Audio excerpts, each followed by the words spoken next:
THORChain is permissionless. THORChain's token is called Rune. That is spelled R-U-N-E, Romeo Uniform November Echo. You do not need to buy or hold Rune to place a swap on THORChain. Very good design decision. However, the fees are deducted from your swap and are used to buy Rune. And this Rune is the yield that goes to liquidity pools and nodes.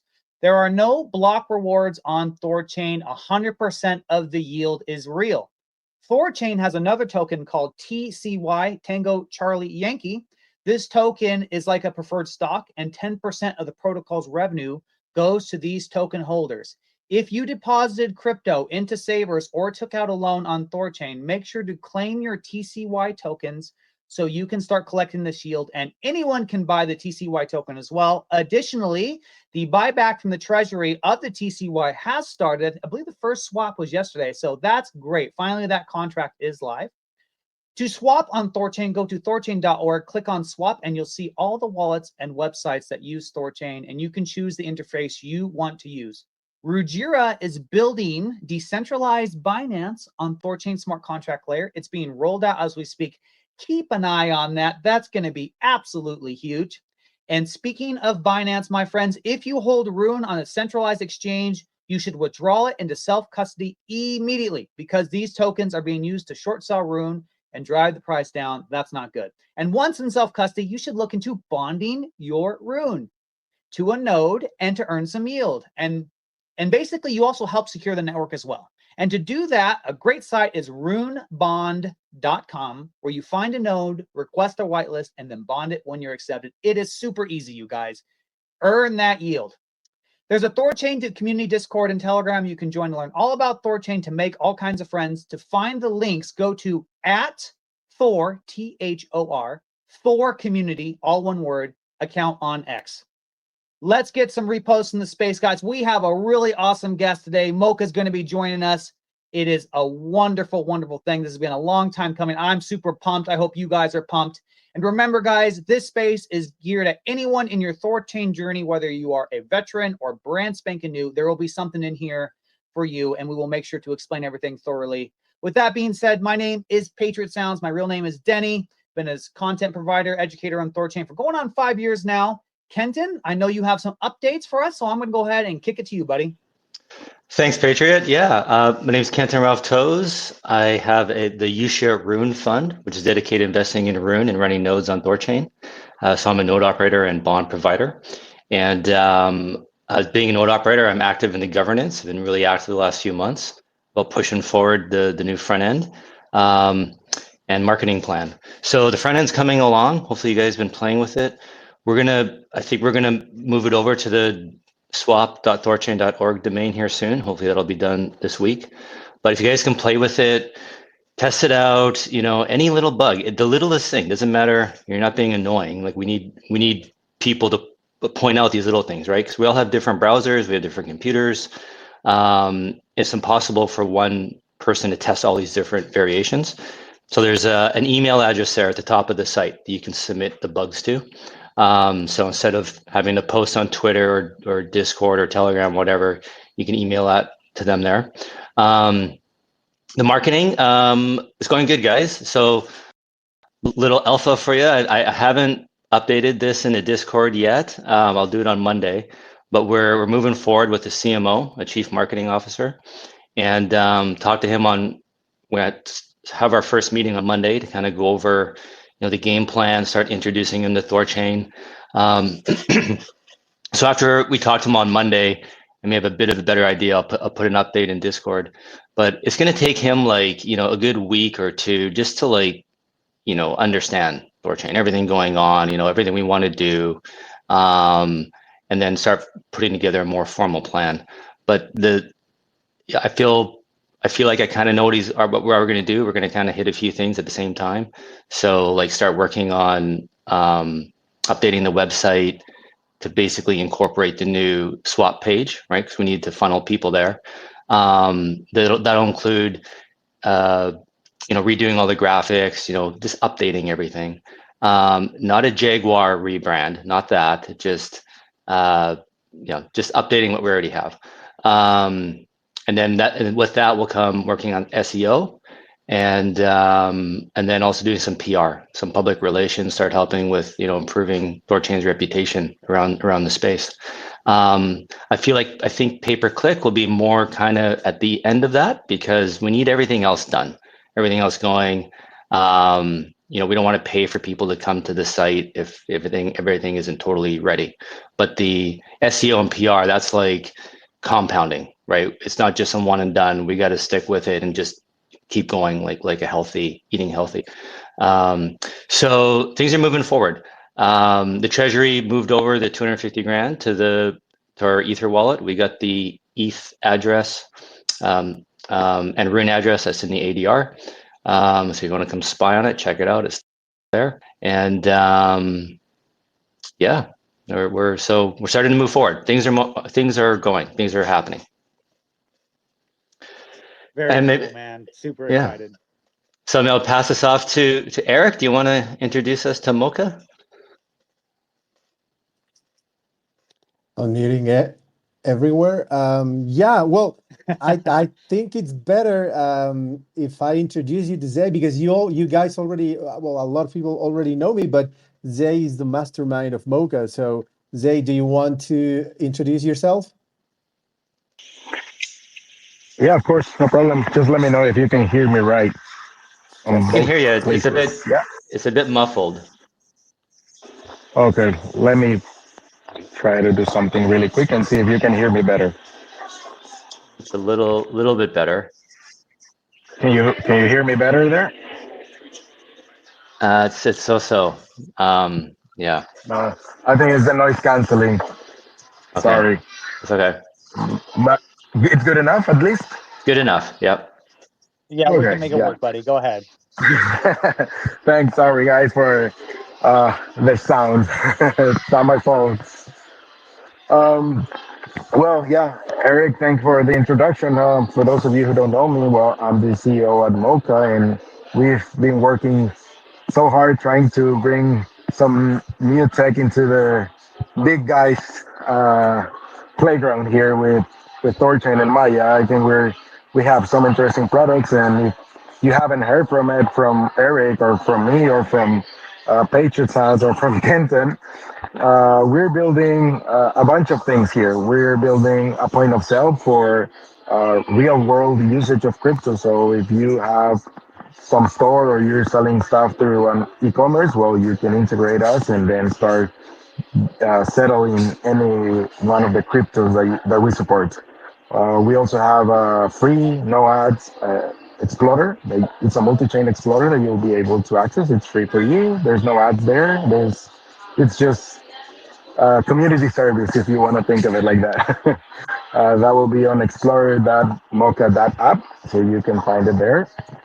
And we also have the beta of the wallet out there. It's been there for a while, and we're still working on it. And everything comes together once you can have a business charging in crypto, and then you have somebody that wants to pay with the MOCA app or other wallet that supports the MOCA payments, and then you can check that the transaction went through in the Explorer.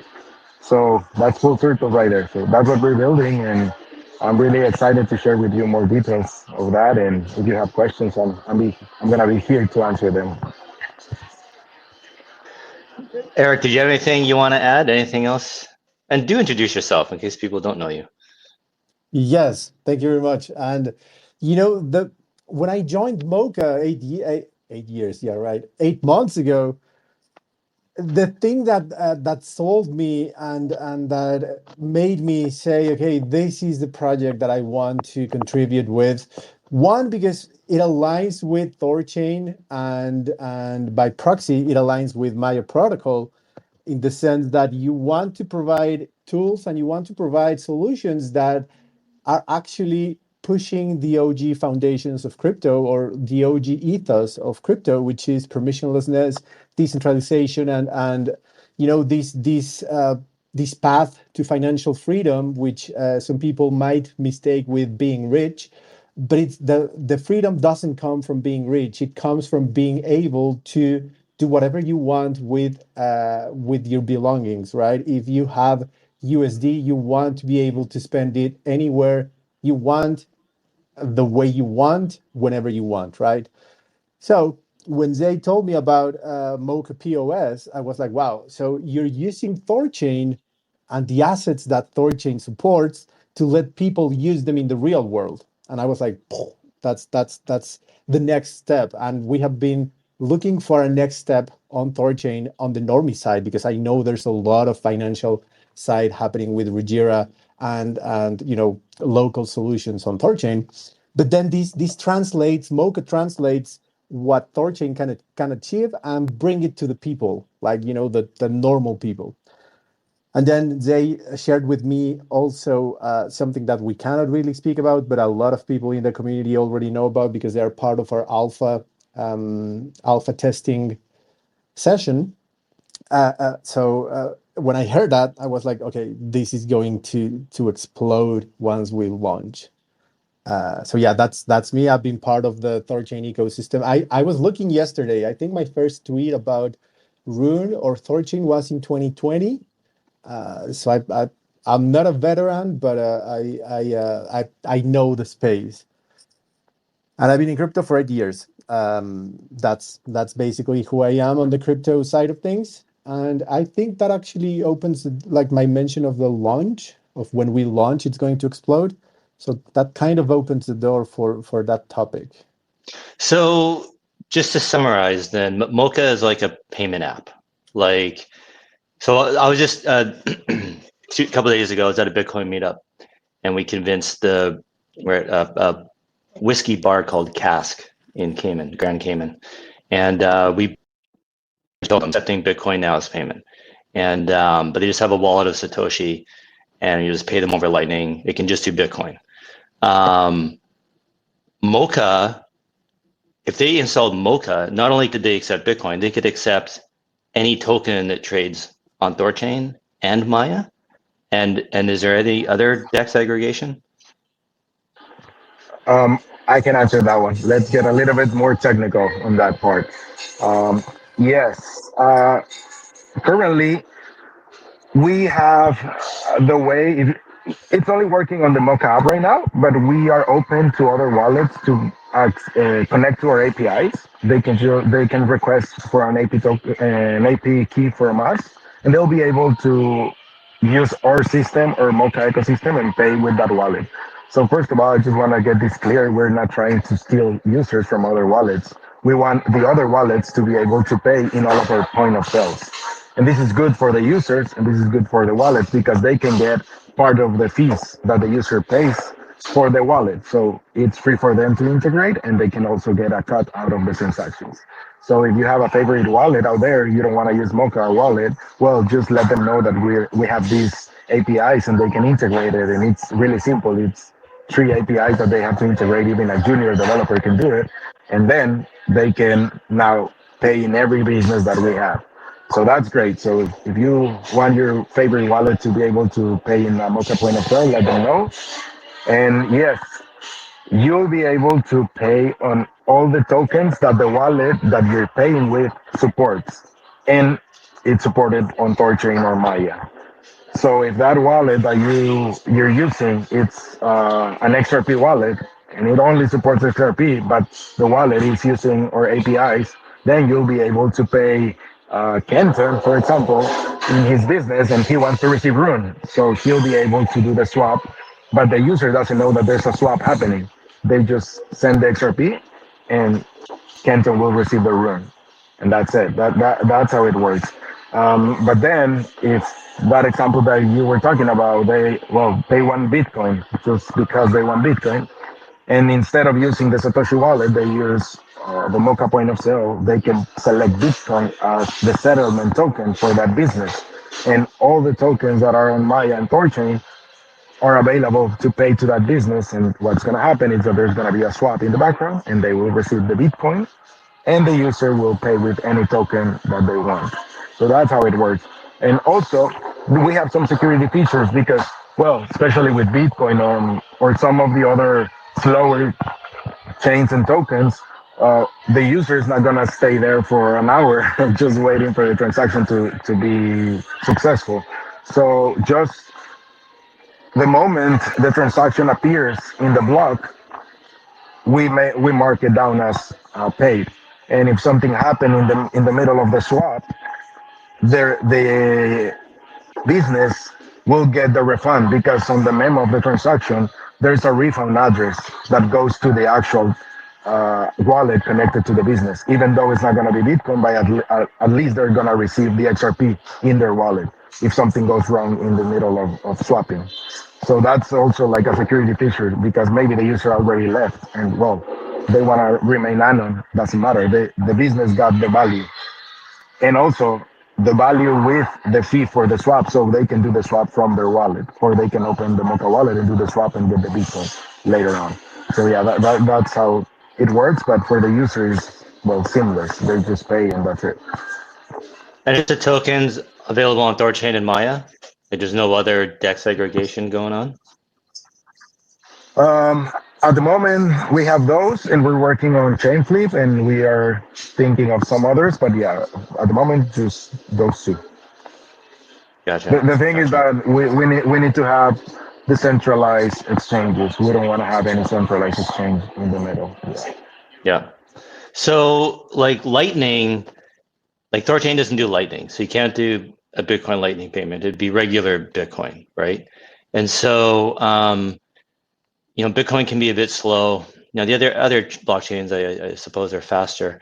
How do you manage like the transaction time? Like nobody wants to take 10 minutes to pay for their coffee, right? So how do you guys handle that? Yeah. At the moment, since we're just starting and we don't have like a huge community yet on the MOCA ecosystem, it's gonna be a tough part trying to teach the user or the businesses, but we're going to encourage them to select faster tokens. We know that at the beginning, there's people that won't have them or won't want to pay with them, but that's okay. Later on, we have something that we're going to call the MOCA balance. And if you are using it, the business will get that balance and it's in USD. And also, it's going to be based on trade assets in THORChain and Maya. So those are really fast. And even though you have, if the user has the MOCA balance and they are start accumulating that, for example, businesses start accumulating their own MOCA balance, they can start doing payroll with that MOCA balance to their employees. And then we're trying to make like that being the main balance used all over the solutions, but that was going to take time. But yeah, for now, we are going to encourage, depending on the type of business that you have, we're going to recommend faster tokens. But maybe if you're into selling cars or maybe selling houses, maybe you can use Bitcoin and then just wait for a day even for the transaction to happen. Like that, there's no rush on there. But if you're, as you said, a coffee shop, well, we'll recommend payments with faster chains just because, well, the type of business that you have. So you meant Later on, maybe if Maya or THORChain integrates Lightning, well, that will be easier and the way to go. But we're not there yet. yeah. You mentioned trade assets. So like does Ruggira and the app layer, can MOCA utilize that to do things faster? Does the app layer help MOCA, help your app? Well, that's something that we were talking yesterday. Actually, I was talking with Pragmatic Monkey about how can we use Rugira's tech and integrate it into MOCA and make life easier for everyone. And there's one particular piece of tech that we can use that will help the businesses a lot, and it will help with this. But until that's done, I'm not gonna share it because maybe it won't happen or it's not possible, and I just don't want to do a promise about that. But yeah, we're already talking to the Regira team about that, and I think we can get some advantage of that, and also bring more people into the ecosystem there. So I'm excited for that. So you basically would have to. Oh, hey, Kenta, can I interrupt real quick? So sorry. Hey, Zay, I'm covering for you on the mic. You're transmitting sound on the space, but I don't think you are transmitting sound on the live stream. It's not a big deal. I'm helping you out, but just a heads up, okay? No, I can't hear anything. No, I can't hear anything now. Can you hear me? Yeah. I have it unmuted hear you, here, but I and, can't. Yeah, I'll just, Okay, no worries. Then yeah. I'll get you. Then we can overlay it. I just wanted to see if that was something we could fix real quick. No big deal. Yeah. All right, continue, Kenton. Sorry. sorry, man. Yeah. So would it Don't be worry about it, man. You're Sorry. good. like, I'm imagining the way it would work is people would have to deposit crypto into their MOCA app, and that would be converted into a trade asset, and then that's how it would be able to use it. Zay, buddy, your mic, man, the background noise, like everything is pretty bad. You can't move to a different spot, hey?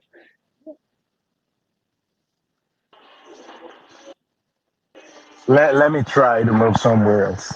Yeah, just keep coming the questions. I'm just gonna answer. I'm gonna. So yeah, I'm imagining if you're able to utilize Regira and trade assets, people would have to deposit their crypto into the MOCA app, be converted to trade assets, almost like putting Bitcoin on Lightning Network, and then you'd be able to move the trade assets very quickly between different MOCA apps, and so the merchant could receive trade assets like instantly.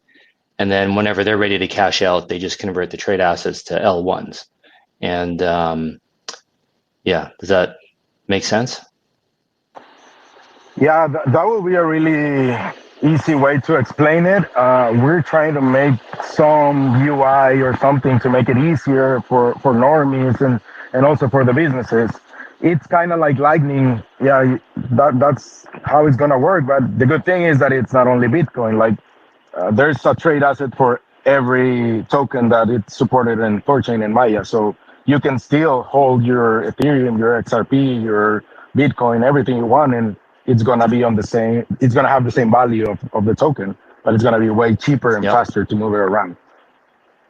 Yeah. It sound better here? Maybe a smidgen. Go ahead, Eric. Did you want to say something? Yes. So, and to just summarize what Zay said, and this is exactly how we want to like the way that we want our end user, which is going to be someone who maybe doesn't know anything about Bitcoin or blockchain or everything that we stand for, but they want to use crypto because they know it's the future or they think it's a good opportunity to get a different market share or to maybe expand their reach. They don't want to learn anything about how it works in the back end. They just want to be able to use it.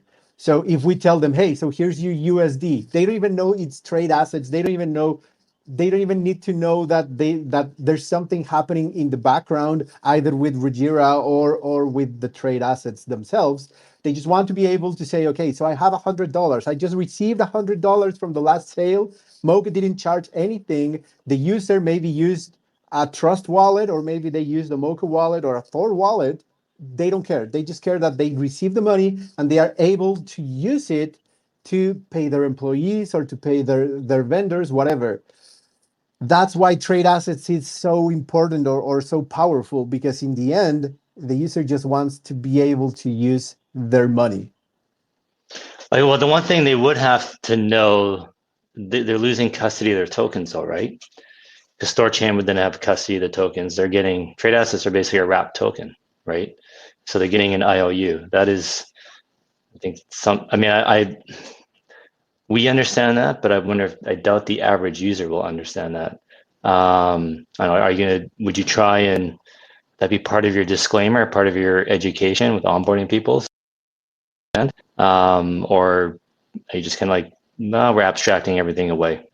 How would you approach that?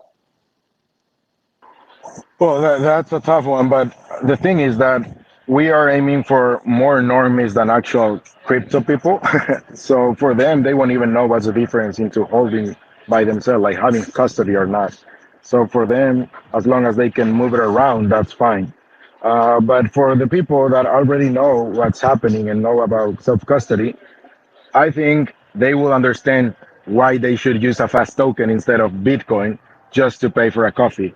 So that's kind of natural for us that we understand how the chains work.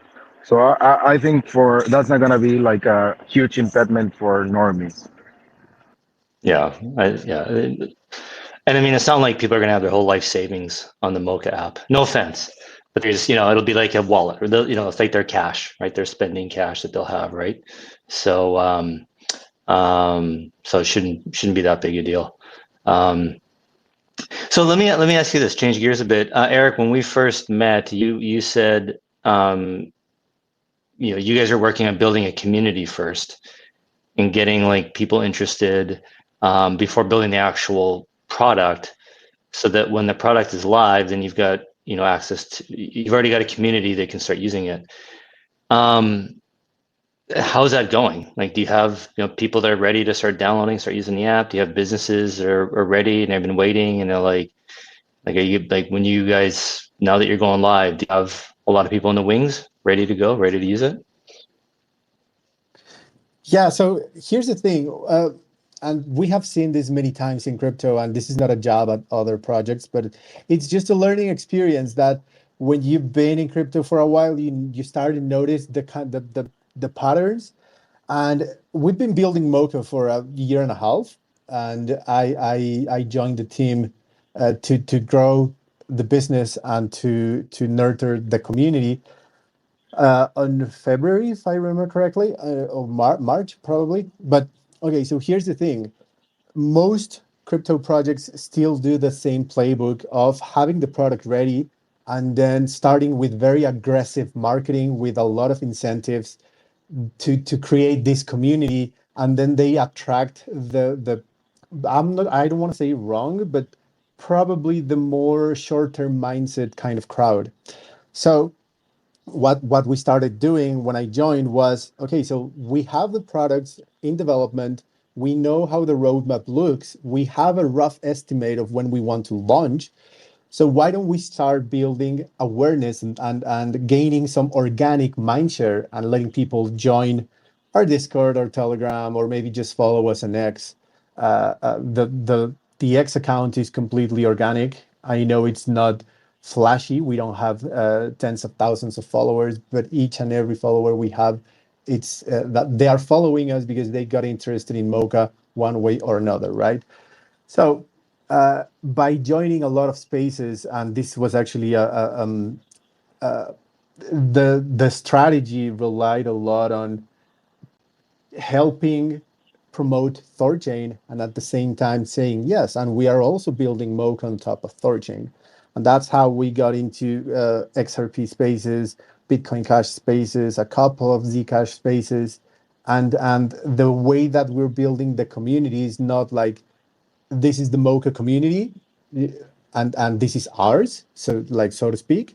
What we're doing is, oh, okay, so you're part of the THORChain community, we're building something that helps THORChain. Oh, you're part of the XRP community, well, perfect, we have a use case for you through THORChain that MOCA can leverage it, right? So we're not trying to be this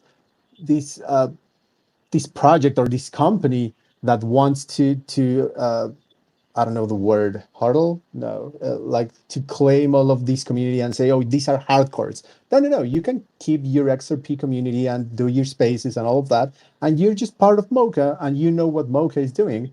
And it has worked a lot. Like it has worked for us very well because we join a lot of spaces throughout the week and they all know that we are already part of their community.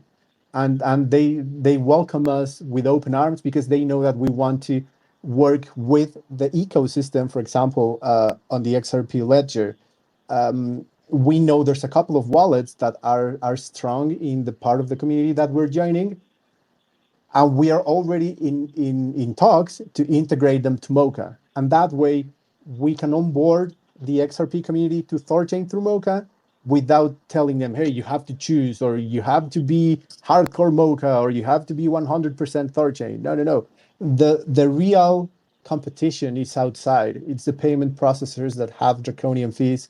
It's the middlemen that charge you for every single transaction that you do. It's the system, the banks, so to speak. So it's been working great, and we currently have probably, I don't want to oversell it, but we have more than 30 businesses ready to integrate on day one. And we have more than 50 people who they have been bugging us on DMs. Well, you're not bugging, guys, but they have been swarming our DMs because they are waiting for MOCA POS to go out so they can just go out there on their neighborhoods and start onboarding businesses. Because the more businesses they onboard, the more passive income they are going to generate on a long-term basis. And maybe I can tell you a little bit about how the referral system will work. Sure. First, what is POS? Point of sale. So Oh, yeah. So yeah, explain that a bit, please. yes, we have MOCA Business, which is the payment enabler, and that is an umbrella for MOCA POS, which is going to be the physical solution for people to pay on businesses through any device. It doesn't use a terminal, right? So anyone with a business, it could be a small business or a giant business, they just need an iPad or a cell phone or a computer. They download MOCA POS, point of sale, and they create their business in 30 seconds. In fact, we can show you if you want, once maybe not in 30 minutes or something when we start going into detail. They download the app or they use it on the browser. They create their business, their business in 30 seconds, and they can start accepting crypto from that moment. But the person who onboarded that business will get a small percentage of the fee that MOCA generates through the swaps that the business is going to enable or to generate from the user. Let's say the user is paying with XRP and the business wants to receive Bitcoin, right? So there's going to be a swap in the backend, and the small fee that THORChain generates, that MOCA generates, a share of that is going to go to the person. So you can have your normal job, and on the evenings you can just go out, put on your MOCA hat, and then just go like touching door to door. Hey, I have a solution where you can earn like more. You can, if Visa takes 3% from you, well, MOCA gives you 100%. If in fact we don't give it to you because it's yours, MOCA just enables the payment, and that's it, right? And the lifetime rewards, and well, it's going to be lifetime rewards, right? So if you onboard a business today, it's going to generate you passive rewards forever, and that's the key, and that's why we don't have hype campaigns, and we are not planning on doing KOLs, and we are not planning on paying a lot of money for ads, etc., because we think that the organic adoption that MOCA, or the organic potential adoption that MOCA has, is huge. Because once people learn that it's lifetime rewards and it depends on the volume that the business generates, it's a no-brainer. Yeah, I think a So, lot too is, but sorry, Kenton. I think, a lot too is like these people are really motivated. Like, we talked, and even the BCH space we did, Kenton, and then we had Eric join later. I mean, when we talked with the Bitcoin Cash guys, just an example, we said, hey, like MOCA's coming out, and you're going to be able to accept payments. And then when we explained to them exactly how it works, it's like, this is exactly what we had in mind. We were just trying to do it on our end, but with THORChain Maya Protocol, now we have the ability to just have a real settlement layer where people can sell goods and services. This is huge. And like you said, Eric, XRP, we have Stone and others, they're ready to go. They're getting their MOCA shirts. They're already strategizing how to professionalize it. They want to make sure the pitch is correct. And right, it's a business at the end of the day can sell goods and goods and services by saving the margin, not spending on the fees, right, on Visa, MasterCard, and such. That's huge. And plus the people who are going to be promoting it will be making lifetime rewards. You say that's a huge incentive. So we'll see how it pans out. I'll kick it back to you, Kenton. no, good. So it sounds like the referral program is a MOCA witness, where you and your buddy go door to door to different businesses to get people to integrate it. And you got your uniform, you got your hats, yeah. Spreading the good word. Good word. So, okay, I'm a business. I'm pro crypto, but I'm a small business. As small business owners, it's oftentimes a labor of love. They barely make 50 grand a year type thing. Free and clear. They need cash. They need to settle in fiat to pay their bills and whatnot. They're not ready to save in crypto. how do you handle that objection, or that, maybe not objection, but that hurdle for the small business? Like, okay, I accept this crypto, but now how do I get into cash? How do I, pay my bills with it? So here's the thing, and there's probably two main answers to this question. So the first one is, you can tell the business, or well, I would tell you, Kenton, small business owner. So look at the news, look at how the world is moving. Everyone is speaking about stable coins. Everyone is speaking about crypto. There are ETFs, there are treasuries. The future is crypto. So you can either be early, or you can either choose to move to fiat. If you want to move to fiat, we are not going to provide you the tools to do that, because we want to create circular economies, but we're looking into potential ways that you can do it, or there are many off-ramps out there. Now, Kenton, the thing is, do you really get a lot of income from crypto right now? Or maybe it's like 3 to 5% of your total business. Why don't you look at it as your way to stack crypto, or as your way of, you know, TCA into what the future might be? I'm not going to tell you to do that, but maybe you should do your own research. Now, yeah, I know that you need cash flow, right? Well, here's your chance to use that crypto. And you remember how Danny onboarded you to MOCA, and he's earning some fees from your transactions. Well, why don't you do that with your vendors? Tell your vendors, if you're selling bread, tell the person who sells you the wheat, hey, why don't you start accepting crypto? And we can create a circular economy where everyone uses crypto, and you will earn something from your wheat provider. Because when they do a swap, you are going to earn some commissions, right? So you're early, right? It's not going to be tomorrow, but in 1 year, you are going to be part of a circular economy that you started. And when crypto goes really, really wide, and it like everyone adopts crypto, you might be, I don't know, maybe you onboarded half of your neighborhood to MOCA. So you're going to be on a sweet spot. Sorry, You're not going to be making $50,000 a year. You might be making twice that. Eric, you're making it too easy for me to make fun of you. So it sounds like an Amway pyramid scheme. You got to get all your friends to come and buy it, and then convince your friends to sell it, and then they'll sell it. And I'm teasing. I know that's not what you mean. I'm teasing you, but No, it's fine. Uh, but but you're right. there's also oh, sorry to interrupt, Kenton. Good, good. There's also something that we can add to that, and is that once we have a large enough network of businesses, we can enable the businesses to sell their MOCA balance or their tokens, transfer them to a user, and they get the fiat with no KYC.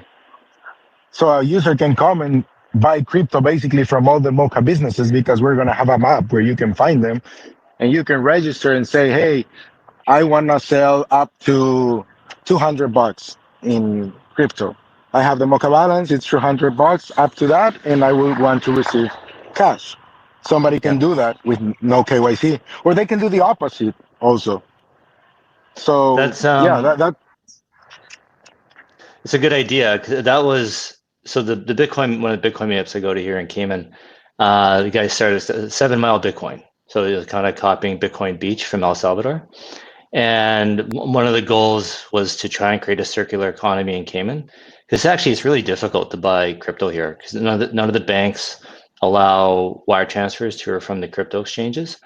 And so it's really cumbersome, especially like small dollar amounts. Like if you're talking 50, 100 grand, you can deal with an OTC desk, it's fine. But for the average person who wants to do, start with a few $100 or a couple of grand, it's actually quite difficult here. And that was part of the goal, is to try and not only just to get businesses to accept Bitcoin, but then when they want to convert to fiat, they can just sell it back to the community, create that circular economy.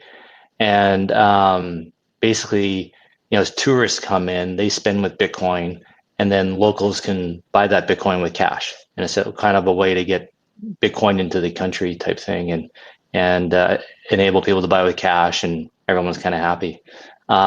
So yeah, I totally get it. It makes sense. Yeah, so the thing is that it needs to be like stagger releases or thresholds of number of businesses available.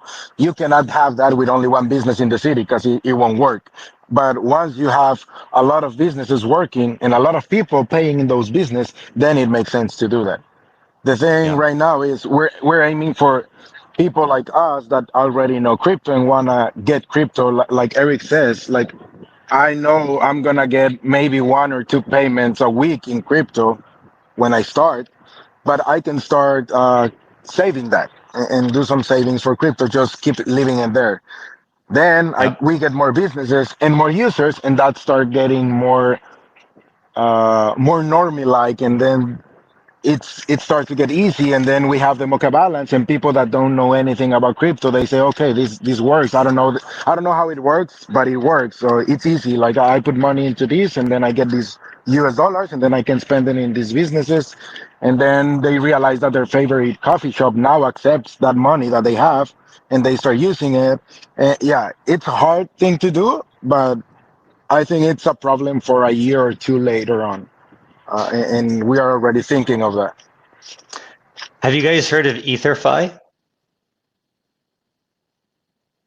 You're shaking, you're nodding your head, Eric. So I mean, EtherFi, for those of you who don't know, it's a credit card that you can charge with stablecoins. And I actually just signed up for one the other day.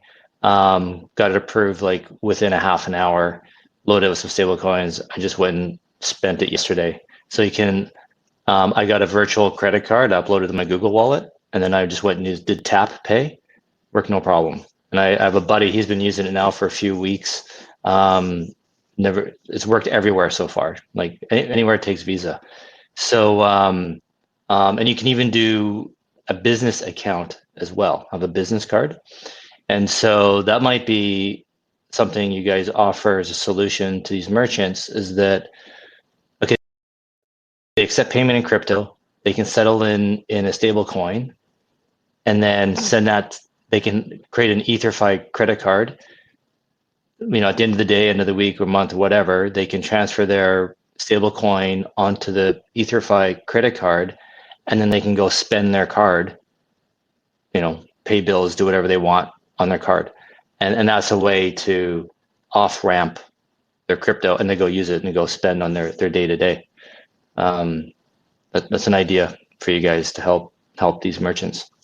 thanks. That's a great idea, and I think that's a good solution for it at the current state. And yeah, we for sure need to see what is the best off-ramping solution, and if we can have some automation with them, and the less intrusive solution will be the best for the businesses, of course. Yeah, but it's something that I was talking with the Ruji team yesterday, and we need some pieces of the puzzle still that are not out there yet to make that work seamlessly enough that the user only clicks a button that says withdraw and they just receive the bank transfer in their fiat account. We are thinking Not of well. that, but yeah.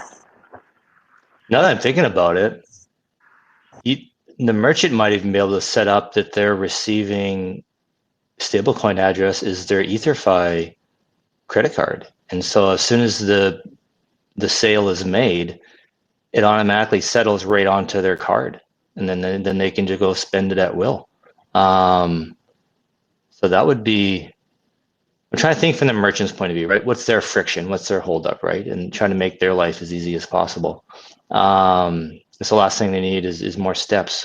So yeah, that might work. And I Yeah, feel that pretty might strong. work, and that might work. We might actually ask for your help, Kenton, and you can set up a business and put your Ether address for EtherFi, and then we'll test it. It might work. Yeah, because just another address, right? And whether Yeah, it goes to your MetaMask address or your EtherFi wallet address, it's yeah. in that, right? Yeah, but And but remember that there's some issues with THORChain, and I think Maya has the same thing that if you deposit to some routers, you can lose your money there. So if EtherFi is using routers, everything goes to fees and then just stays there, and you go to zero in that transaction. We need to test it. Like it might look like just another address, but the tech in the background it's also important. So A little bit Okay. tech here, techy here, yeah, but it's Okay. just a matter of testing, and it might be easy and it works, and then that's a pretty Yeah. nice solution. Yeah. Yeah. There's two things with it. I feel pretty strongly stablecoin usage is going to explode over the next few years. Like the US is really going to support it and push it. And we're all going to be using it. I feel like within the next 10 years, everyone's going to be using stablecoins, whether they know it or not. But then the other part I can't help but wonder is like, I mean, is it when it becomes that easy to spend the crypto, like I opened this EtherFi account pretty easily. I still had to do KYC, like all my personal info and all that, but it wasn't as onerous or as egregious as like a typical centralized exchange does. So I'm just wondering if maybe they'll clamp down on it. Maybe they will support it. I don't know. Because if this EtherFi is really working and gains traction, I got to think there'd be dozens of more wanting to copy it and do the same. So if that's the case, it should get easier and easier and easier for people to start expending their crypto. And if that's the case, it should become easier and easier for merchants to accept crypto as payment. So hopefully that continues. Yeah, I think that's the future, and we're going that way. The thing is, an ideology matter, because EtherFi what needs KYC, even though it's not as intrusive, it still wants to know who you are, and still they are using Mastercard and Visa at the end to settle to the business, and then they're paying the fees for them, and maybe the business that is currently accepting that transaction with the only tap and pay, they are still paying 5% of that transaction just to use the system. So that's what we are fighting against. Why are you paying so much for this that it should be almost near zero fees? Do you need to tell who you are to spend your hard-earned money? Like, why should I do that? And that's a matter of Yeah. ideology at the end. And we're fighting for that freedom, and we want them to.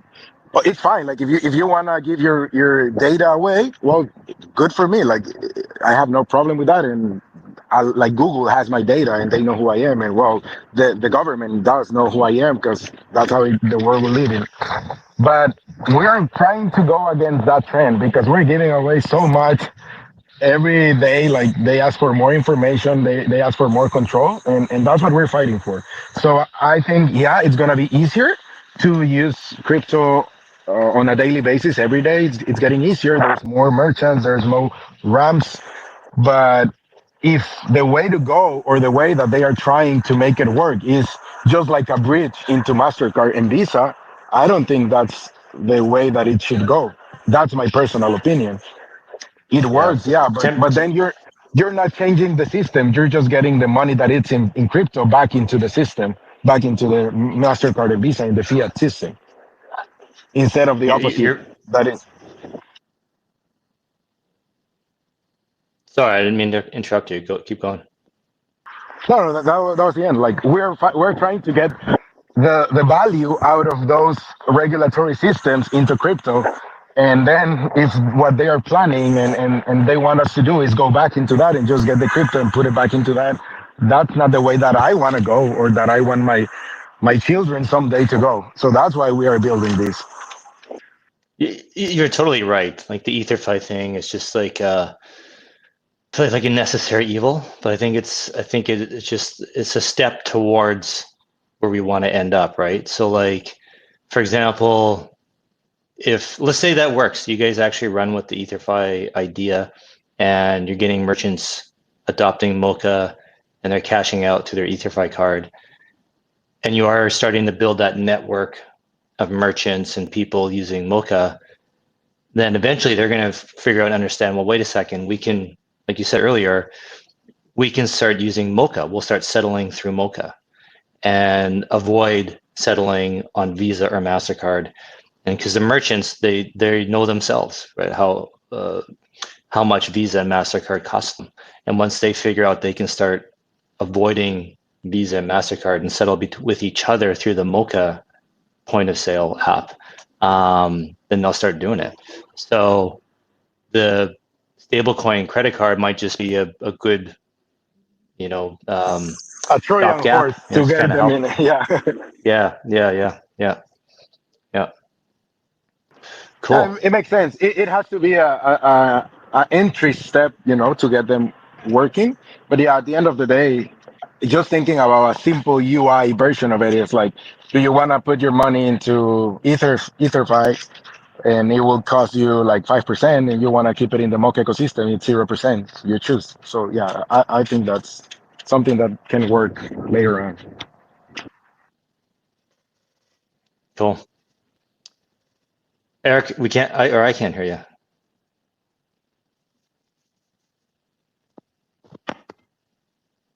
I'm on my speakers on the my speakers on the space. I can't hear you on the space. Yeah, I can hear you on the space either. You're on the live stream, of course, but not in the space. For you guys listening to the space, Hey. we're recording a live stream as well as doing the space, and trying to get Eric was talking, but we couldn't hear him on the space. Okay, can you hear me now Yep. on the space? Yeah, we can hear you.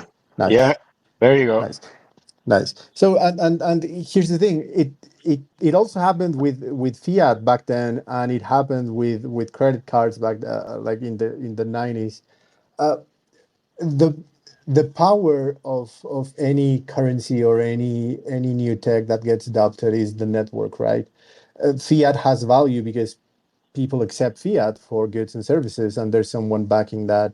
They used to back it with gold, whatever. But yes, this is just basically the one of the first steps. We are not the first ones trying to make crypto adoption, but we are one of the few that wants to make crypto payments settle in crypto. Most of the, and I don't want to say 100% because there might be an outlier, but we did a lot of market research, and all of the credit, well, 99% of the credit cards and the debit cards that deal with crypto, they are just a glorified off-ramp where you pay with crypto and there's an off-ramp in the back end and the business receives fiat, right? That's great because you're actually giving a use case to crypto in general. But in the end, that's not real adoption because the money is leaving the system. Well, the crypto space is the assets are the value is leaving the crypto space, right? So what we want to do, and that's why we hammer the term circular economy so much, because what's happening with fiat right now is that there are circular economies. They could be using rocks, but they are using dollars because that's what most people accept. But once people start looking at the value or identifying the value there is with accepting crypto, they will not see a need to run back to fiat. It might take a while, but we're basically one of the few ones that are pushing for this. And like Zay said, it's an ideological stance that yes, we want to give you the tools to off ramp, but the point is that you learn that crypto, and we know it. People in this space know it, but people outside, they are going to need a bit of hand holding and a little bit of teaching from our side that everything we know about crypto and why it works and why we choose to live in crypto and we work like all of us, we basically spend 16 hours a day doing crypto stuff. So we just have to share that vision with the people who are just trying to make a living and how they can make a living in a better way, right? Yeah, I think that's one thing. That's when I try to figure out timing wise, like were you on ramp to crypto, but then you don't need to off ramp, right? And it becomes truly circular. And I think the arguments you make to the average person are not that hard. I mean, right? Everyone's seen a bank run on TV in various countries, various circumstances, and say, if that happens here, it happens to you. Well, you are your own bank. You take custody of all your funds. If you've got $20,000 in the bank, well, that's an IOU essentially. It's a permission form of using your money. With MOCA or blockchain, right? You are in control. You never have to worry about losing access to that. It's literally yours. And I think that's going to be the big selling pitch. And maybe it's going to be a really harsh example. Maybe it's going to be because we did have recent, like a lot of bank failures. What was that, a few years ago? Not in the United States, but I think in other places as well. I mean, I think it's going to take just a few catalysts where it's like a big wake-up call where you have people who are stuck in the fiat side. They're unable to transact, they're unable to live, and then you have people who have moved over to the blockchain side, and they have absolutely no problem. It's hard to figure out. It's a lot of ambiguity there when that transition takes, but I think it's coming because, as we've said, the advantages are quite clear. So, Eric, something I've been like stewing on for years now, maybe in 10 years, maybe even longer. And I'm sure you and everyone has experienced this. You go to a restaurant with your friends, if there's more than 5 of you, 10 of you, and you're splitting the bill, the waiter's, annoyed, got to split the bill with 10 different people, or they won't split it. And then everyone's arguing for, half an hour trying to figure out who owes what. And then nobody takes into account the tax or the tip. And so somebody's always short and someone's got to pay extra. And if you pay for me, I'll Venmo you, I'll pay some in cash, pay some on the card. Like, it's just a total nightmare to pay a restaurant bill with a group of friends for everybody, right? Us and the waiter. And I'm like, there's gotta be a solution.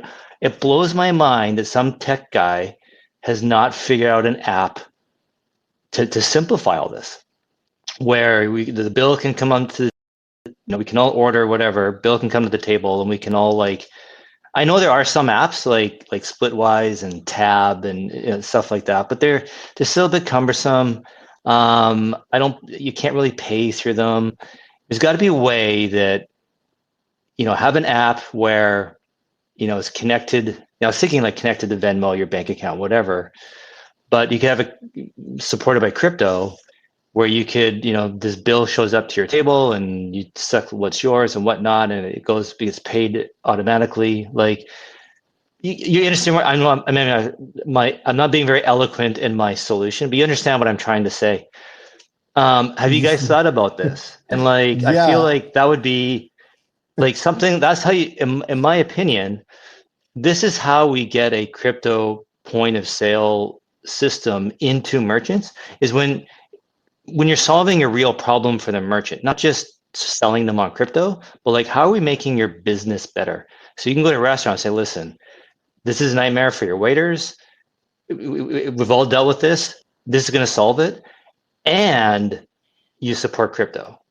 What are your thoughts there? Any comments? Yeah, I am smiling and laughing because when you were saying all of this, I was like, okay, so here's the thing, and Zay will be the perfect person to answer this, but I'm gonna prelude that Zay has this roadmap on his mind, and we took some time to put it into paper and see how things go, and establish deadlines, milestones, etc. And Zay comes from product, right? So he has the thing that you just mentioned is basically, well, we already have a solution for this, and of course we cannot, well, I want to, but I can't share what the other app is. But if you think that the crypto payments part is cool, the other app, it closes the loop and it makes people be able to pay tabs, pay. Well, Zay, why don't you? I don't want to spill the beans, so why don't you expand on that? Yeah, so the thing is, we've talked exactly about what you're talking about, Kenton. Exactly the same solution, because we know that once MOCA has a really good network of businesses and users, each product that we have, it's basically gonna become its own thing. Like, it's gonna become its own solution, its own mini company, and it will have its own benefit in mind. And for the point of sale specifically, we've thought about that. And this is the first part of it. This is the first version. This is okay. You're allowed to charge people with uh, crypto. And the good thing is that it's way cheaper than using Visa and MasterCard. So that's the first thing. That's going to be free for the businesses. And that's how it works. Then we can add in, have a V2 or a V3, or then we can have something called the Mocha restaurant point of sale. And that's specifically for restaurants. And then we put all these amazing things, and then you pay a subscription for that. And then now you can use all these amazing software that is natively integrated. Or we can work with current softwares for restaurant and let them use the MOCA point of sale or the MOCA APIs and charge with that. And then we can integrate with, there's a lot of things that we can do, but specifically what you said, Kenton, it's something that it's on the roadmap, in paper, on the office, in Mexico, for the other app that we for sure would like to disclose it and talk to you more about. And then we can be here in some months from now in this space, not only talking about that app. I know you're going to love it. Sorry, but I cannot share more about it. But I can assure you, you're going to love it. And it has that in mind. So yeah, yeah. Yeah, and there's going to be accounting. There's going to be, split tabs where we're going to have username-based transactions and stuff like that. But and man, when I saw the POS draft, well, not draft, we already have this, and it's going to go live on the release, which we'll talk a little bit about that in a bit. But when MOCA point of sale goes out, restaurants will already be able to set. Oh, Eric, we lost you. I lost you on the space, Eric. Oh, I thought it was my eh, internet. Yeah, Yeah, sorry, there you someone's go. spamming me with calls. Sorry about that. I It's got a call. I've been getting a lot. all the restaurants that want to incorporate MOCA. The Mohoka witnesses are doing a good job right now. Yeah. No, Sorry. but okay, Keep so going. no worries. So there's this restaurant, they create their own business account, and then the waiter just scans a QR code on the POS, and then they get their own tab, and they can charge people from their phone or from an iPad, whatever. And you can have 15 waiters with custom tips ready to charge customers for their meals. And this is already on V1. So the focus is 100% consumer app, where we're solving the needs of the business, the restaurants, the stores, without so it's not a bare bones solution. It's not just a QR scan. We're gonna have we're gonna give the ability to the business to customize pretty much everything. So yeah. I got a question for Can you. go ahead. So we come out with multiple primitives. I know you can't discuss them all, but is that all going to revolve around the MOCA token? Can you disclose that at least, or will there be a separate infrastructure? Every piece of revenue that MOCA generates, it's not going to go to the team. It's going to go to the token. Whoever, we still have to disclose all of the details, but yeah, all of the value that MOCA generates will go to the ecosystem, not to the Right. team. Of course, the team will have some stake on that, but we don't make money if MOCA doesn't make money. Yeah. So just to be super clear, so you guys will be making more, more things, more primitives, more things. All of that, there's MOCA point of sale, blah blah blah blah. That will also be connected to MOCA as well. That's right. Yeah, all of Yeah. the value generated from the ecosystem is going to go to the ecosystem back through the token. There's not going to be another token. There's not going to be more emissions. It's a hard cap. We're not going to come up with another token. We're not going to come up with oh yeah, so this revenue goes here, but this revenue goes to the treasury or whatever. No,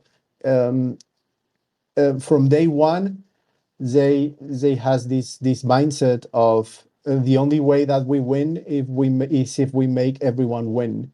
And it actually brings a little bit back to what you said, Kenton, about the the pyramid scheme and all of that. The cool part is that the rewards are not coming from the platform's activity that we are incentivizing. It's coming from real world economic activity. So it's real world earnings that are already happening out, in the outside, and we are just funneling that value into crypto, into THORChain, into MOCA.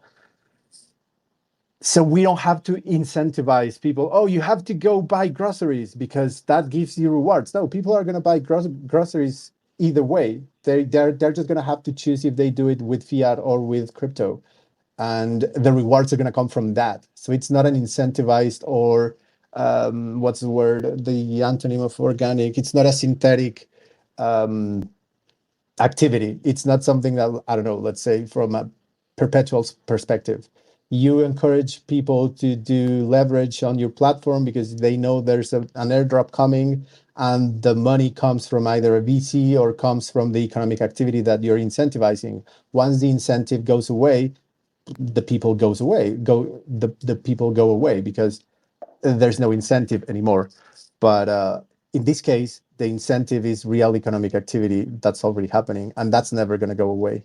So yeah, it's so exciting, man, because the market, I think, if I remember correctly, Visa and MasterCard, just those two, they handle like $30 trillion a year. Like just bringing 1% of that volume to THORChain would be huge, We'll take crazy. it. Yeah. Yeah, dude, I was totally just teasing about the referral program. I mean, and you definitely you need one, 100%, right, to help with adoption. You know, I'm trying to figure out a referral program for THORChain. You know, we need to figure something out too. So absolutely. So I was just thinking about this. I keep coming at it from the angle, you know, how do we convince the merchant? How do we, you know, but now I'm thinking, okay, but wait a second. What if the merchants are on board, but they have a hard time convincing their customers to use MOCA? And so, like, is there a way for the merchants to motivate their customers? And I was just thinking, like, can they have like a points program, you know, like air mile points or whatever, so that, you know, if I'm a dry cleaner and I tell everybody to use MOCA, they're going to collect points to get 10% off or something. Yeah, go ahead. I want to answer that one. Yeah. Well, there are many things that really incentivize the usage. One of them, and I think that's going to be the biggest one, is the app that you're going to know about after this uh, meeting, because I'm going to tell you, Kenton, so that you know what we're talking about. But the other one is the revenue sharing of the fees with referrals. It's another incentive, because then if you can to know that you're going to get money every time Eric does a purchase, then you're going to make him use it because it's money for your lifetime. So that's another one. But how can the business incentivize it? First of all, if they don't have any usage, we don't charge them anything, first of all. So even if they have the system there and they have the app on their phone and nobody goes to the store and asks for paying with crypto, that's good. We're not charging for the business, like, oh, you got to pay every month $50 just for having the system.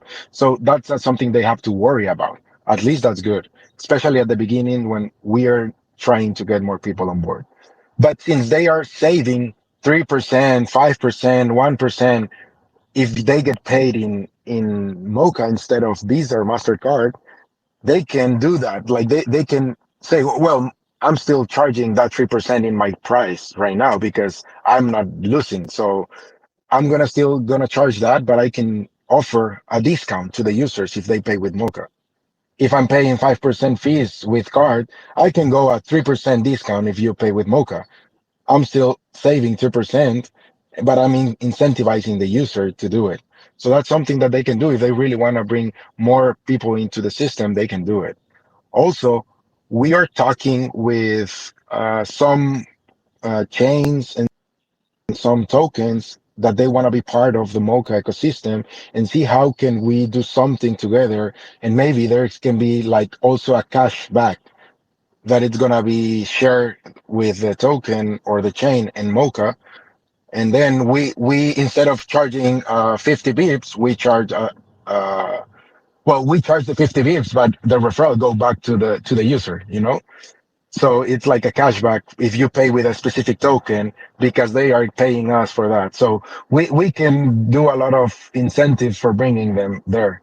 There's also things that we can do, like if MOCA is getting the 50 bips, we can do, maybe there's this chain of coffee shops that is really big and we really want them on board of the MOCA ecosystem. We can tell the business, hey, be part of it. And then for the first year, the MOCA part of the fees will be shared with you. And now, like, MOCA is the referrer for that business for 1 year. because we made the calls and we had the reunions and the meetings. So we're basically referring the business, but we're telling, I'm gonna share those fees with you for a year. So that's also revenue that they are gonna save. It's market wise. And at the end, what we want is incentivize the use of the system through the users and through the businesses. We need both. Like there's no businesses without users, and there's no users if they cannot spend their value somewhere. So we're thinking a lot of it. Like everything that I just shared is something that we have brainstormed about. It's not set in stone, and for sure, I know that your community is great, and they can share lots of ideas of how we can make this work and make it like we accept ideas. Like just tweet something and tag us, and for sure we can see if that can happen, as long as we keep the values that we have and the ideas that we have. And something that I think we haven't said in this space is that we since we are trying to invite the wallets and merchants and any wallet that you want, even if they don't support MOCA or I mean THORChain or Maya, if they don't support it, it's okay. They can use it even if they don't have natively that in their system, because we are generating the memo for them so they can do the transactions. But since we want them to be part of it, uh, we we really want to give them that tools. Like I think you mentioned Stone earlier.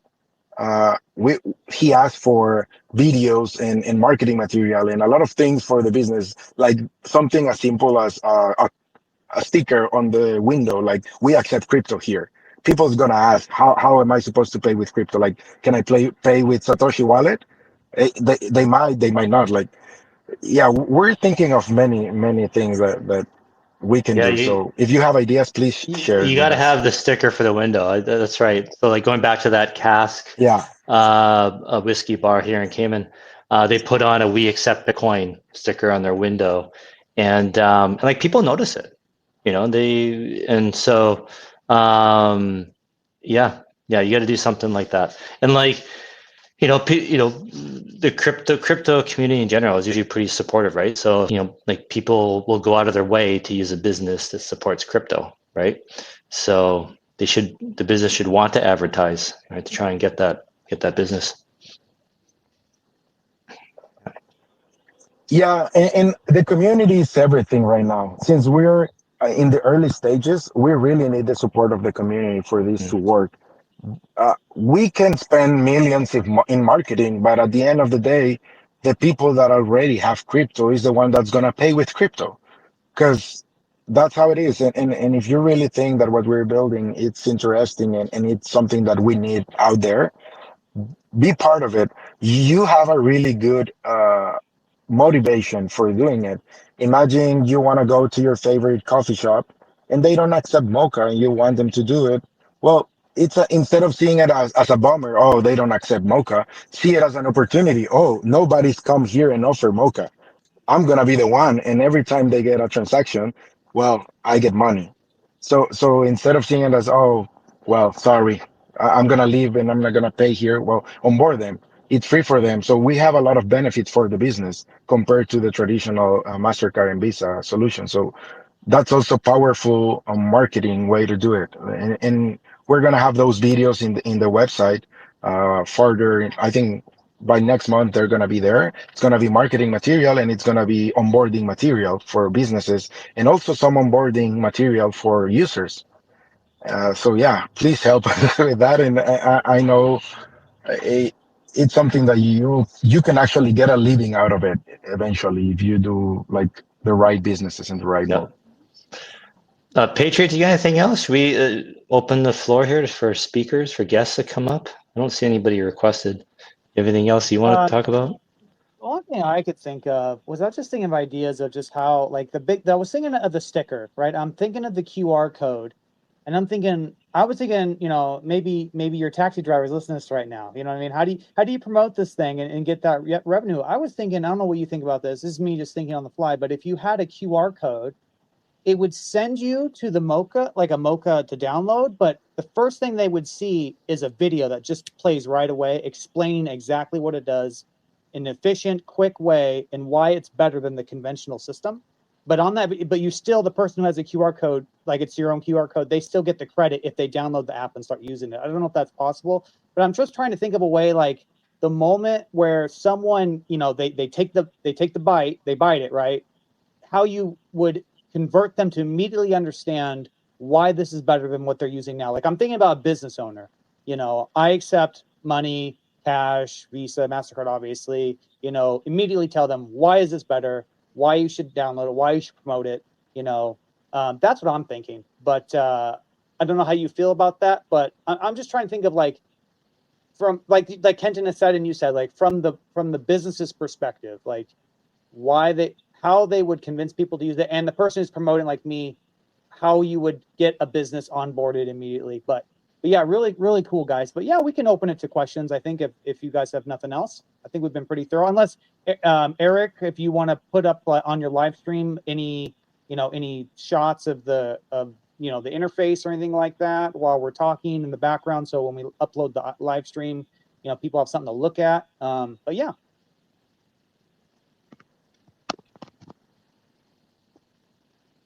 Yeah, 100%. And I don't know if, so for example, I mean, I kind of want to share.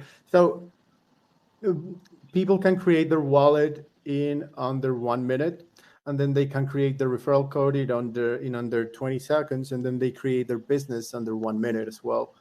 I kind of want to share that because it's ready. Like I said, we are 99% ready for launch. But I don't think the space will be able to see it, right? So it might.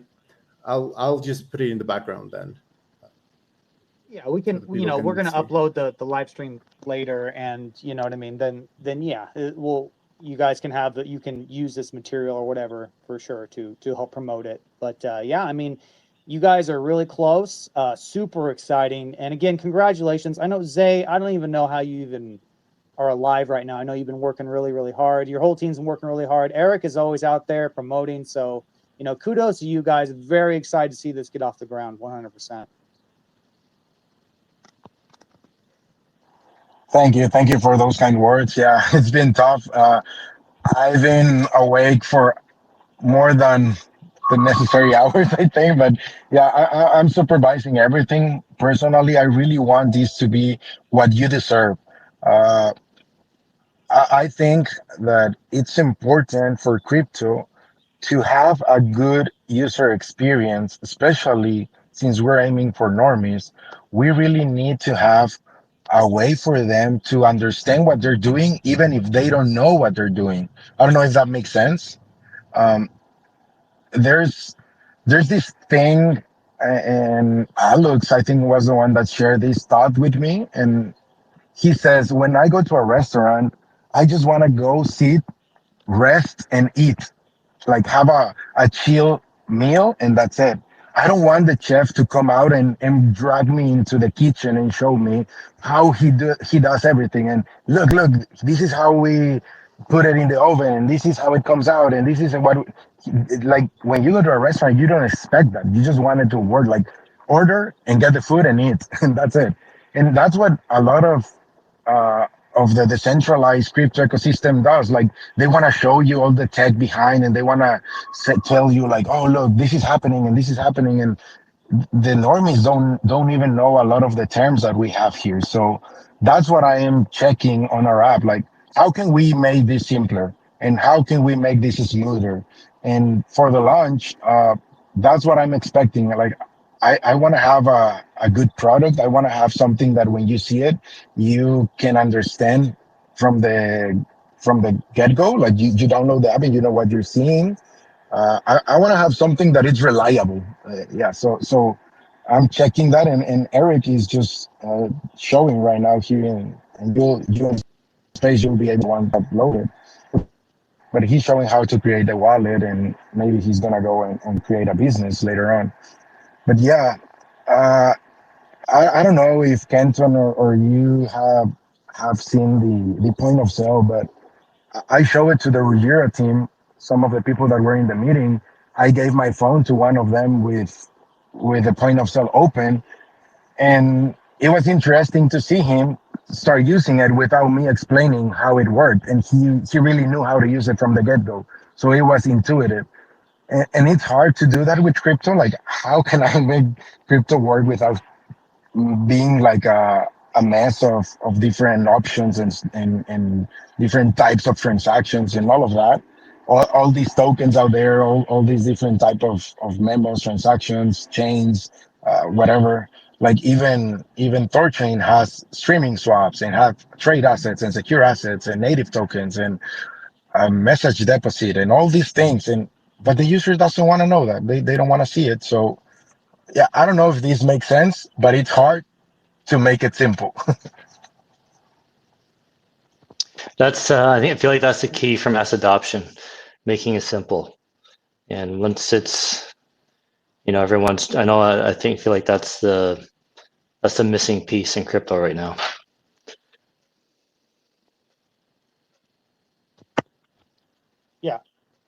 Yeah. Go ahead and explain what you're doing, Eric. Eric, can't hear you on the space. I can't hear you on space, brother. Eric, you unmute yourself. Still can't hear you, Eric. What's going on, guys? Well, I don't know if he's showing. It's a very beautiful layout. Can you hear me now? Yep. Yeah, nice. Sorry, I have like 100 tabs open. Okay, yeah. So what I did was just I created a wallet. I created a referral code, and then I created a business. And now I'm gonna use the wallet, the referral code, which is Hello Stream. I'm going to create another wallet, and I'm gonna use that. Let's create a new wallet. And you know that what Zay was saying is that I forgot to use the referral code. Yeah, so Hello Stream. But the thing is, we want, the launch is almost ready. It's 99% ready. But like they said, we only have one shot at letting people on board businesses and onboard their friends and say, hey, this is a payment application using crypto. You should use it, right? We only have one shot with consumer apps, especially because people are used to Web2 or traditional companies launching things, and they might be buggy, but they are usable, right? So right now we are on that stage where, like I'm showing you right now, things work. We just need to polish them a little bit better, which is not going to take long, so that the end user, it could be your mom or it could be your cousin, they can use it seamlessly. And I think that, like Zay said, the main thing that we owe the THORChain community, which has been very supportive with us, is to bring the best version of MOCA out there on the first run. So yeah. No one cares about when your launch date is. Like a new person being introduced to MOCA, they could not care less when the launch day is. Their first impression is going to be literally the first time they see the app and whether or not they want to use it, right? So yeah, take some extra time to make sure it's just a sleek, smooth onboarding process. Because like you said, you only get one impression, right? That's it. One first impression. And that is so important, where it's just really like low cognitive burden, very intuitive. You make your wallet, you connect it, you figure out what settlement currency you're going to be, blah, blah, blah, blah, blah. Yeah, get that down, and then you guys are ready to rock and roll. Cool, guys. Yes. We have anybody want to come up to the stage So and speak? Eric just created a. Oh, sorry, Quentin. Oh, good. I'm just inviting anybody listening if they want to come up, ask questions, any comments. I don't see anybody requesting. So if you have requested, I apologize. Please do. It's another bug in Spaces. But yeah, go ahead, Eric.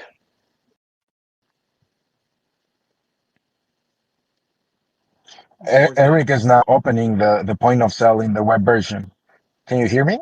Yeah, I can hear you. It's for people in the space to know we have a live stream video call going. So Eric is sharing his screen and showing us some stuff from the MOCA POS. Let me see if it works from. Wait a second.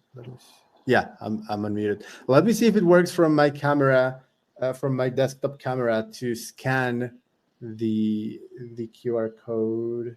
Let me check. Okay, scan QR code. Yeah, I need to. Yeah, Uh, it's a scanning. I saw you on the camera from the QR code. But let me try to explain to everyone here in this space what's happening right now.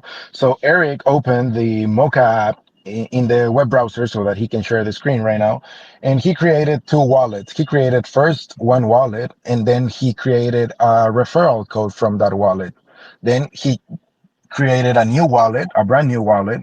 And when he created that wallet, he placed the referral code from the first wallet there. So now the second wallet is linked to the original one, and every time that wallet creates does a transaction for paying in the POS, the original wallet will get part of the fees for that.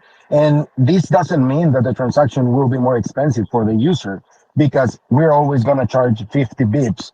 What it means is that MOCA will charge part of the 50 bips that it's for MOCA to the original referral.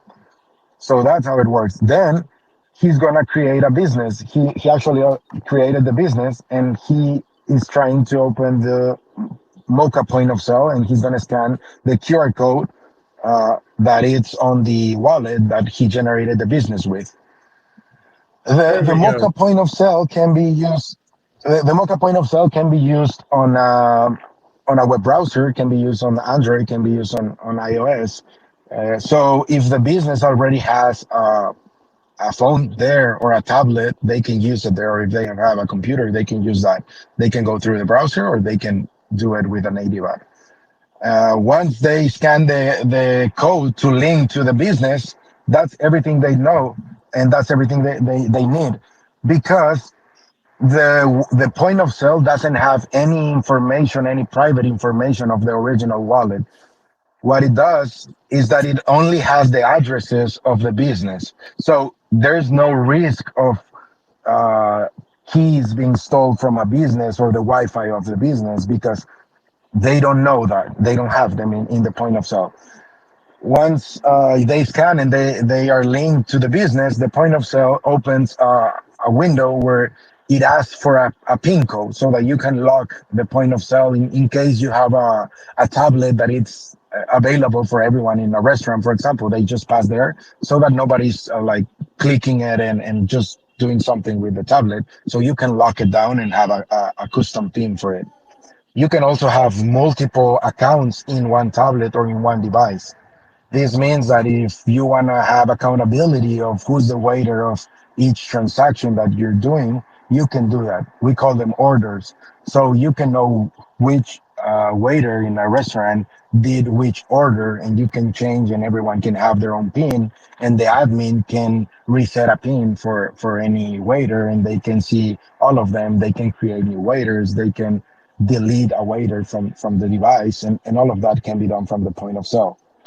Once you have access to the point of sale, you have your PIN and you unlock it, you will see a window where you see like a PIN pad. It looks like a keyboard, or a numeric keyboard. You just type in the number that you want to charge. You can add a custom tip or one of the predefined tips are business, and then you hit continue and your code. With that QR code, you can pay with the MOCA wallet or any other third-party wallet that supports the MOCA ecosystem. And that's it. The business real time knows if you paid, and they can even see the transaction status in the MOCA Explorer. So that's what he's doing right now. And if you go back and see the live stream, you'll see what happened here. I don't know if it was clear enough. That's pretty clear. I actually have a question. I kind of want to go with the Kenton theme a little bit here. Let's say, okay, we got Kenton's store here, and let's say I'm a gold and silver dealer, right? And that's something that I want to sell, and I want to use MOCA as a way, right, to sell gold and silver. Does the app have the ability, like, because gold and silver, the price fluctuates every day, you know, and does it have an ability to tap into like a third party, like, you know, API or something that would track the value of the spot value of gold and silver? And then, you know, Kenton could set like a parameter, like, you know, charge this percentage above or below or something like that. Is that something that would currently happen? Not at the current stage. Remember, right now, this is the V1, and what we are enabling them to do is basically replace or the same features of the credit card point of sale. You know, the credit card terminal that they have, that's the same thing that you're doing here. Currently, you cannot set products. We are gonna have that on the B2, and we're working on enabling like custom buttons with products and enabling to have prices and maybe something like that, what you're asking. But this version of the point of sale is basically the credit card terminal, but for crypto. Gotcha. Okay. Yeah, I was just playing with ideas here. I know, you know, this is obviously just going live, but this is really, really cool, you guys. I'm really digging it. I love it. Yeah, it seems pretty intuitive to me how it works out. I'm excited to see this thing and you know, work in real time. Did you have anything you wanted to add to this, Kenton, at all or anything? No, I think I'm pretty good. I'm getting tapped out for questions. Okay. Nice. If anyone else wants to come on stage, now's the time to request. But you know, this is pretty clear. I'm excited to get this live stream out so people can see it. Very, very cool, guys. Very happy. Like I said, it's been a long time coming. Go ahead. Yeah, I don't know if you want Eric to do something like simulate a purchase or something like that. Like, hey, I'm in a restaurant and I want to pay my tab. I don't know. Maybe he can do Yes. something like that so that the users have a reference, a point of reference of how it will work. Or maybe from the side of the business or the manager of the business, and he can show you what the manager can do. Like, I don't know if you want to ask him something like that, or like that might be interesting for the stream. Yes, I can do that. I just find it. I kind of wanna show. Okay, so well, you're gonna watch with the camera, but I need. I need funds. I don't think on this wallet I have. Wait a second. Again, let me just send some small funds. I'm gonna pay with. Okay. It's gonna take up like a little bit because I have to send funds for my to my MOCA wallet. Or I can just show you. No, it's not. It's gonna be complicated. Okay, I have some funds here. Well, is this the wallet? You know, the seed phrase was. Oh no, we're the only ones that can see the live stream, so we're safe. Never mind. Sorry. No. But he's gonna use his wallet. He's gonna use the wallet that he has on his phone to pay for a QR code and see how it looks on the point of sale. I think that's what he's gonna do. Yeah. It doesn't matter if the seed phrase for these demo wallets it's out there. Like you can have it. Yeah, it's just gonna be $5 or something. I'm gonna open.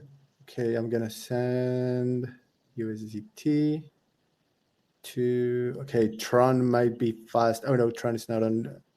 Okay. Why don't you use Rune? Yeah, no, but I'm on Mexican. Okay. Yeah, I'm on Bitso, so I have to send funds to. Don't worry. I don't know. There's no questions. Like while Eric does that, I don't know if somebody has a question or ideas. We can also do a lot of ideas on the space. People here, just raise your hand. Request to come and speak. No, we don't have any. Is it okay to speak? Is it okay to speak? Hello? Yes. Yeah. Hi, guys. I literally just stumbled upon MOCA wallet 4 days ago. I joined the Discord today, and I thought it was an interesting platform. But I do have a few, maybe one or two questions, and this is with regard to ecosystem partnership. A part that caught me in your conversation was the part where you were talking about onboarding people onto the the ecosystem. And of course, this is very, very difficult, especially in Web3, because you don't know what to expect. But myself and our team, we've been trying to build a decentralized P2P platform because we realize that this is when I say P2P here, I mean fiat to crypto and crypto to fiat platform that is wallet agnostic. And we're thinking, since the MOCA wallet is this intuitive, it wouldn't be a bad idea to have it as the, how should I say, the flagship wallet that actually onboards people onto the P2P platform. And I was wondering if maybe, because right now it's all EVM, but I do have my reservations of EVM chains and whatnot. But I do feel that if MOCA is the front end of our P2P platform, that adds to both our our platform as well as the MOCA wallet ecosystem. And I was wondering if there was an avenue where this could actually be carried further down the line, if it makes any sense to you guys. Yeah, for sure. Hit us on the DM or through the Discord. You can open a ticket and we can talk and discuss how we can benefit from your tech. And we need to see how can we have an easy integration. And if it makes sense, for sure we can do it. And if there's something from our side that we can make easy to integrate on your side what we're building, of course we can work with that. Remember, the more wallets or the more products using and being part of the MOCA ecosystem, it's better for us, it's better for the businesses, and it's better for the users. So if it's a fit, we can do it for sure. If it's not a fit, we can talk about how can we make it work. But yeah, we're not close to that. The other we really want people to integrate our tech and make it available everywhere, like all over the world. Okay, since that's the case, I will open a ticket and yeah, we'll carry the conversation from there. Thanks for the opportunity. No, thank you for being interested in what we're building. And yeah, that's how community grows.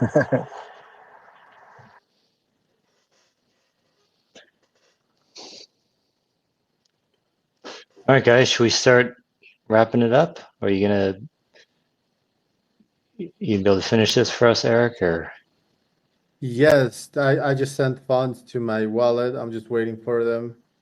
I tried the fastest one on this platform, which is AVAX. So I'm just waiting for it, and I'll scan the QR code, and the payment will show up. And yeah, just to be clear, I'm gonna receive Cacao or Rune, depending on okay. So if it's AVAX, it's gonna be Rune. Yeah. Just waiting for the funds. Let me explain why he says that he's gonna get Cacao or Rune. Since we're using both Maya and THORChain to enable more interconnection and different ways to pay, the business needs to choose one main token to settle in Maya and another token to settle in THORChain. So that's how you can pay with all of the available tokens. If he pays with one token that it's only in THORChain, he will do a swap and he will receive the main token that he choose on the THORChain ecosystem. So for example, if his main token for the THORChain is Rune, that's how he set the primary token in the settings of the wallet and the business. Well, he's paying AVAX, then he will receive Rune at the end. So that's how it's working on the background. The good thing is that the user doesn't know that, and they will just see that they have all these tokens that they can pay with, and they can choose the one that they prefer. So that's how the tech works. And Kenton and Dennis, I think we are going to have a lot of demos recorded in real businesses soon. We are already talking to the partners that we have, and we're gonna put it there and teach them how to use it and do some live testing and we can share those videos to you. And if you think that it's of interest of your community, you can help us share in X, and they can start seeing how fast and how easy it is.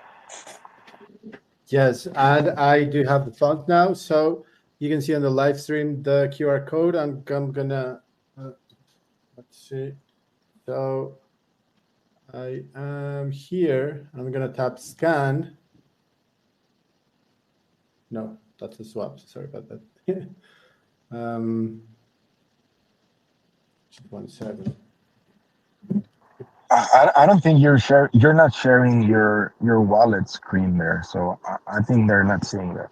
But it's okay, Eric. There we We can share the videos later on with the team. Kenton, I don't know if you wanna start Yeah. closing this up. Yeah, I think we should. Unless we give Eric another. Are you almost ready there, Eric? You almost done?